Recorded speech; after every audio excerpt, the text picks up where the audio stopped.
guys, welcome back to my YouTube channel. My name is Buki. If you're new here, thank you for stopping by, and if you're an old subscriber, hello, thank you for returning. On the channel today, we're going to be talking about grad school. If you remember in my first YouTube video, my intro video, I said I was going to give you guys gist about grad school. You get to know more about me. So that is what I'm going to be doing in this video.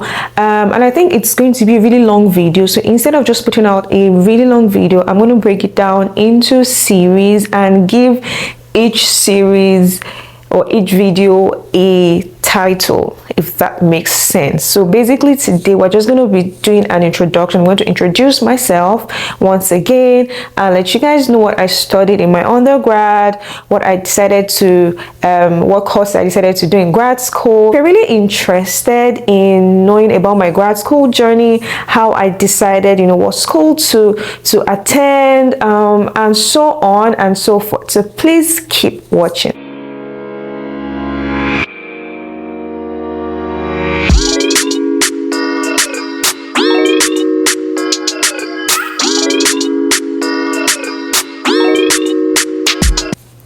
So let's get right into it. My name is Ogunyemi Bukola Buki, and I studied medicine in my undergrad. I studied medicine in Ukraine. I was there for 6 years, from 2010 to 2016. And by the time I was rounding up in medical school, I knew I'm Nigerian by nationality. I knew I wanted to go back to Nigeria to write the Nigerian medical exam, practice for a bit and just see what medicine is like, in the tropics, just, give back to my community and just practice as a doctor, right? But I also knew that after the whole, writing the exam, practicing for a bit, I knew I wanted to also do my master's degree, but I wasn't sure in what, right? So basically when I graduated in 2016, I went back to Nigeria and I had to write the Nigerian medical exam. And when I finished that in 2016, I passed, thank God for that. I started my housemanship. So housemanship is also known as internship. It's something you do for a year and you rotate between 4 major departments. That's internal medicine, pediatrics, surgery and obstetrics, and gynecology. And I did mine at General Hospital, Lagos Island. So I was there for a year basically. So it was during my pediatrics posting I now decided I think I was going to do public health, because I realized that so many patients, like parents, would bring their children to the hospital. So many of them did not even know that you can prevent certain diseases by basic washing of hands.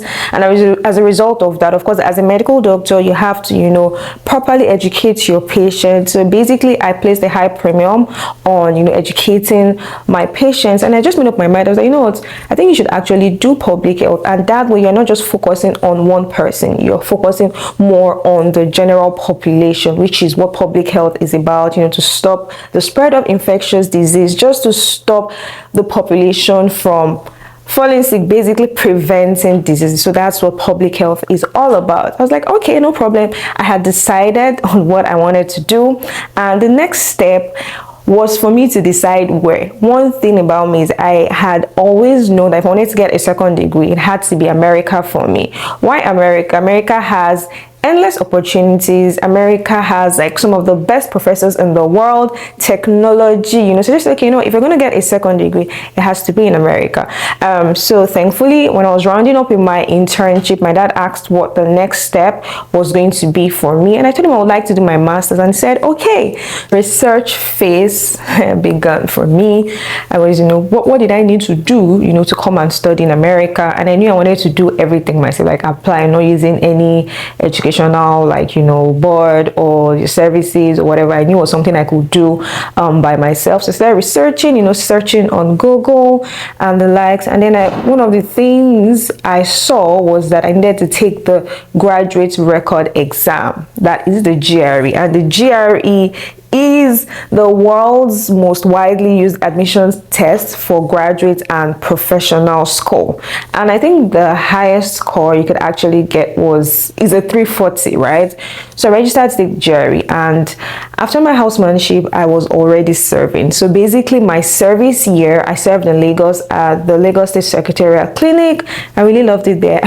So I used that period to just get myself together for grad school. So I registered to take the GRE exam. The first time, guys, I had, I think, a 240 or a 250, and I studied, and the exam consists of, I think it was English and mathematics. Sorry, it's been a really long time.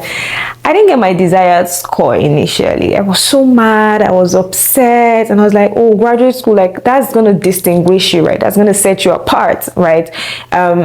Especially if you want to go to, like, Ivy League schools and, like, major schools in America. And someone like me, I really love to dream big, and I was like, why not take the GRE, right? Even though I'm not me and mathematics cancelled. Long story short, I took the GRE the first time. I didn't get my desired score. I took the GRE the second time, because one thing about me, I never give up. Like, when I want something, I go after it. Like, when I really want something, I go after it. So I took GRE the second time, and the difference between the score I had the first time, and it's like, I even had a private tutor, like, to teach me mathematics, but I still didn't get up to 300. So when I got out of the second GRE exam, the hall, I was actually crying, because I'm like, oh, how will I go to America? How will I go to America? But I was just forgetting that if God has given you the vision, there is a reason why. Exams do not mean that you're not smart, right? It should not be the criteria for how smart or how deserving you are, if that makes sense.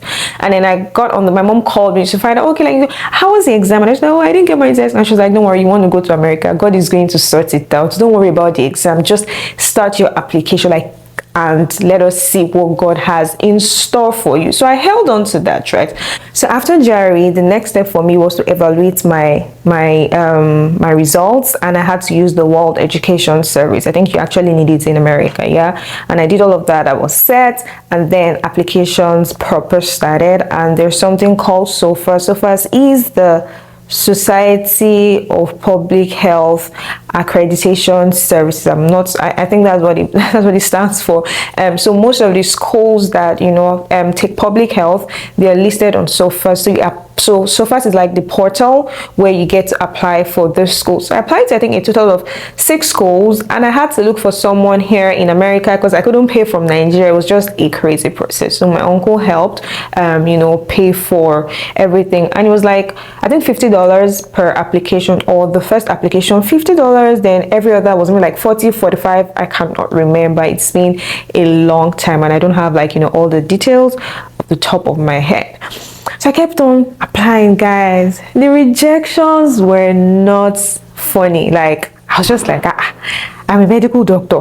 Why are they rejecting me? But the truth is, God knows exactly what He's doing, right? But I didn't let all the rejections, stop me. And then I kept on applying. I got admission into UIC, University of Illinois at Chicago. It was public health, right? But will I say a subspecialty of public health, which was environmental and occupational health service. I mean, I held on to that, but I knew I just wanted to do the general public health and then look for and while taking that course, right, I find something else I'm interested in, maybe global health, maybe maternal and child health. I didn't want to just go into grad school for public health and then my my minor, or will I say my major, would now be like, I have no other option. I just have to, like, go with, if that makes sense, right? And then I was getting rejections back to back, right? Did not let the rejections disturb me or discourage me. And then while I was also applying to schools in America, my mom was like, oh, let's look into, the United Kingdom as well. You never can tell. And I was like, okay. So that one, I didn't even want to stress myself so much about it, because I knew I didn't want to go to the United Kingdom for grad school, like to get my master's degree, right? So we got one of these agencies, all these educational, that provide all these educational services, and then we're handling that. So that one was fine, no stress. I even got admission into, I think, 3 schools: Sheffield, Birmingham, and one other one I cannot remember. So I was just holding on to that, right? So I continued applying, and then along the line, I think I had gotten a rejection email, and I was just so sad that day. And I was just scrolling through like my Instagram feed, and then I saw one of my friends. We went to the same junior secondary school, although I left after junior secondary school, and then she finished there. We have been friends, right? But we're not always like, keeping in touch, but we just like cool, normal, conversations once in a while and everything. And then I want to believe that was the Holy Spirit, and she was in America then, yeah. I want to believe that was the Holy Spirit. I just said, message her. So I messaged, I was like, oh, how far? How is it going? That was just even like so random. And she's like, it's going. I was like, I'm applying to America. I'm getting rejection. She's like, because why not apply to my school? And I said, what is the name of your school? She said, University of New Haven. I had never heard about it. I was like, okay, cool. I'll look into University of New Haven. And that was how, I just looked into University of New Haven, and I did everything like fast. Like I applied because I didn't want to waste time, right? And I applied and I got my admission. Guys, because of the rejections I had gotten back to back, when the school made a decision, I could not open the email. I had to tell my sister to, open the email for me, and I got the admission. So basically, I got admission into University of New Haven to study a master's degree in public health, like no track, and I really liked that because I just knew that when I go to school, I'll be able to talk to my professors and also just see the courses I like, the areas of public health I probably would love to specialize in. That was how the whole coming to America journey started. So yeah, we've come to the end of this video, the first part of my grad school series. This gist is going to be long, so make sure you subscribe, make sure you give me a thumbs up, and please drop comments in the comment section. I would love to hear from you, and if you have any questions concerning grad school, please let me know. Thank you for watching, and see you in the next episode. Bye.